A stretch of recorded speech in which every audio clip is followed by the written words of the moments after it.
کیا pant shirt پہننا گناہ ہے جبکہ یہ سنت کے خلاف لباس ہے؟ عزیز صاحب انڈیا سے پوچھتے ہیں. عزیز بھائی پہلے تو یہ بتائیں سنت لباس کسے کہتے ہیں؟ دیکھیے اسلام جو ہے نا یہ بین الاقوامی مذہب ہے، ہر دور ہر زمانے کے لیے آیا ہے. لہذا اسلام نے لباس کے بارے میں چند ہدایات تو دی ہیں لیکن کوئی اسپیسیفک لباس مقرر نہیں کیا، کیونکہ قیامت تک کے لیے آیا ہے. عرب گرم علاقے میں رہتے تھے، اگر نبی صلی اللہ علیہ وسلم یہ فرماتے تھے کہ کرتا پہننا سنت ہے، تو پھر آپ مجھے بتائیں کہ جو -40 ڈگری میں جو لوگ رہتے ہیں وہ کیا پہنتے پھر وہ. تو اس لیے اسلام نے لباس کے بارے میں چند ہدایات تو ہمیں دی ہیں. نمبر 1، لباس ایسا ہو کہ سطر ڈھکا ہوا ہو، اور عورت کا لباس پورے جسم کو ڈھانپ رہا ہو. نمبر 2، لباس اتنا چست نہ ہو کہ سطر کے اعضاء جھلکتے ہوں، اس سے اتنا تنگ چست لباس پہننا ٹھیک نہیں ہے. نمبر 3، مرد کا لباس ایسا ہو کہ جو ٹخنوں سے اوپر ہو، ٹخنوں سے نیچے مرد کو لباس کھینچنا جائز نہیں ہے. نمبر 4، لباس کسی قوم کی مشابہت نہ ہو اس میں، غیر مسلم کی. ایسا لباس یعنی جسے دیکھ کر لوگ آپ کو وہ قوم کا آدمی سمجھنا شروع کر دیں. تو یہ 4 شرطیں ہیں، اگر یہ پائی جاتی ہیں تو پھر لباس جو چاہے آپ پہنیں، جو بھی آپ کا یعنی جس طرح کا چاہیں آپ پہنیں. تو جو پینٹ شرٹ ہے اس کا علماء پہلے زمانے میں ناجائز ہونے کا فتویٰ اس لیے دیا کرتے تھے کہ یہ غیر مسلموں کا شعار سمجھا جاتا تھا. اس وقت مسلمانوں میں پینٹ شرٹ کا بالکل رواج نہیں تھا، جانتے بھی نہیں تھے یہ پینٹ شرٹ کیا ہوتی ہے. تو جب نیا انگریز آیا تو جو بھی یعنی مسلمان پینٹ شرٹ پہنتا وہ دیکھنے میں ایسا ہی لگ رہا ہوتا تھا یہ غیر مسلم ہے. علماء کہتے ہیں کہ جب کسی چیز کی مشابہت ختم ہو جائے تو وہ ناجائز ہونے کی وجہ بھی جب ختم ہو جائے گی تو وہ چیز بھی ناجائز نہیں رہے گی. تو اس کی مثال ہے جیسے پہلے زمانے میں مسلمانوں میں نیچے ہی بیٹھ کر کھانے کا رواج تھا، میز کرسیوں پہ کھانے کا رواج تھا ہی نہیں، یہ خالصاً غیر مسلموں میں تھا. اس لیے علماء نے اس وقت فتویٰ دیا تھا کہ میز کرسی پہ بیٹھ کے کھانا جائز نہیں ہے، کیونکہ یہ مسلمانوں میں کہیں بھی رائج نہیں ہے. لیکن اب مسلمانوں میں بہت بڑی تعداد ہے میز کرسیوں پہ بیٹھ کے کھاتی ہے. یعنی یہ دیکھنے میں اس میں کوئی میز کرسی پہ بیٹھ کے کھا رہا ہو تو کوئی کسی کو وہم بھی نہیں ہوتا کہ یہ کہیں کافر تو نہیں ہے، یعنی کوئی ایسا نہیں ہے. تو اسی طرح پینٹ شرٹ اب ایک ایسا لباس ہے جو مسلمان بھی بہت کثرت سے پہنتے ہیں. ایک چیز رائج ہو گئی ہے، بعض چیزیں رائج ہونے سے پہلے حکم کچھ اور ہوتا ہے، رائج ہونے کے بعد حکم اس کا کچھ اور ہوتا ہے. اس کی مثال ایسے ہے کہ جیسے انگلش جب دنیا میں رائج نہیں تھی تو بہت سے علماء منع کرتے تھے کہ آپ اپنی زبان کو ترجیح دیں اور غیروں کی زبان نہ سیکھیں. لیکن جب ایک چیز بین الاقوامی ضرورت بن گئی اور رائج ہو گئی تو اب علماء یہی کہتے ہیں کہ بھائی آپ کو بھی چاہیے انگلش سیکھیں کہیں کیونکہ آپ اگر نہیں سیکھیں گے آپ زمانے سے پیچھے رہ جائیں گے. کیونکہ بین الاقوامی زبان ہے، پوری دنیا میں ایک جوڑ کا کام کرتی ہے. یہ آپ دنیا میں کہیں بھی چلے جائیں اگر آپ کو انگلش آتی ہوگی تو آپ کو بہت سارے کام آپ کے ہو سکتے ہیں. اور بہرحال اس زبان میں جو ٹیکنالوجی اور سائنس سے متعلق جتنا لٹریچر ہے وہ دنیا کی کسی زبان میں نہیں ہے.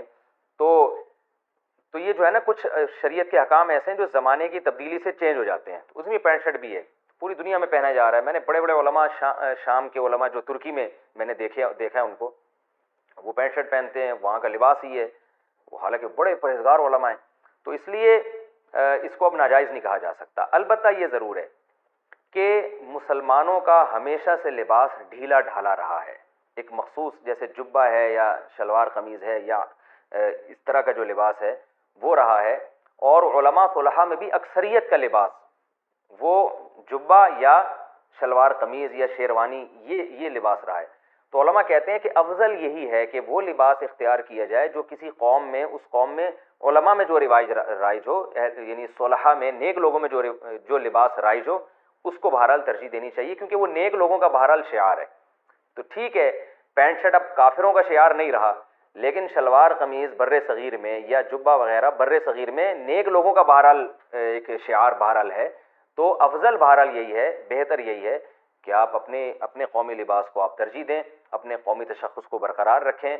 جیسے آپ نے دیکھا ہوگا کہ جو ملک کے جو وزیر اعظم دوسرے ملکوں میں سفر کرتے ہیں وہ جو اپنے لباس کو ہی اپنا ہی لباس زیبتن کر کے جاتے ہیں ان کو زیادہ اچھی نگاہوں سے دیکھا جاتا ہے کہ یہ اپنے یعنی احساس کمتری کا شکار نہیں ہے.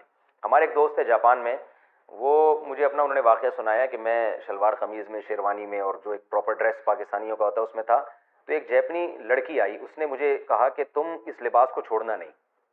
تو میں نے کہا کیوں؟ کہہ رہی اس نے کہا کہ دیکھو ہمارا بھی پہلے ڈریس بہت اچھا تھا لیکن ہم لوگ گوروں سے مروب ہو کے ہمارا وہ ڈریس ہی چینج ہو گیا، اس لیے ہمارا کلچر ہی تباہ ہو گیا. اب ہمارا اصل کلچر کیا ہے یہ ختم ہو گیا ہے. تو تم پر یہ ڈریس بہت اچھا لگ رہا ہے تو لہذا تم اس کلچر کو چھوڑنا نہیں. تو ٹھیک ہے وہ جائز ناجائز کی بات نہیں ہے، لیکن بہرحال ہمارا ایک کلچر ہے اور وہ سنت کے قریب بہرحال زیادہ ہے. سنت تو نہیں کہہ سکتے لیکن اقرب الی السنہ جیسا نبی صلی اللہ علیہ وسلم لباس پہنا کرتے تھے اس کے بہرحال قریب ترین لباس یہی ہے کہ جبہ پہنا جائے جیسے عرب پہنتے ہیں، یا یہ کہ شلوار قمیض پہنی جائے. لیکن عرب جو جبہ پہنتے ہیں اس میں میرا ایک ذاتی مشورہ ہے، اس میں چاک نہیں ہوتا، یعنی وہ تنگ ہوتا ہے، اس میں بھاگ نہیں سکتے. تو میرا خیال ہے کہ اسلام ایسے لباس کو زیادہ ترجیح دے گا جسے پہن کے آپ بھاگ دوڑ سکیں، چل پھر سکیں. جبے میں دیکھا ہے یہ ہے کہ لوگ بھاگ نہیں سکتے اس میں، اور بیٹھنا اس میں مشکل ہوتا ہے. جائز وہ بھی ہے اور نبی صلی اللہ علیہ وسلم سے پہننا بھی ثابت ہے، لیکن ایک اب بہتر اور استحباب کی بات کر رہا ہوں میں. تو آپ جیسا چاہے لباس پہنیں، بہتر یہ کہ جو آپ کا قومی لباس ہے اس کو آپ زیبتن کریں، اس میں روحانیت زیادہ ہے، وہ علماء صلحاء اور سنت کے لباس سے بہرحال زیادہ قریب تر ہے. Ask Mufti Tariq Masood.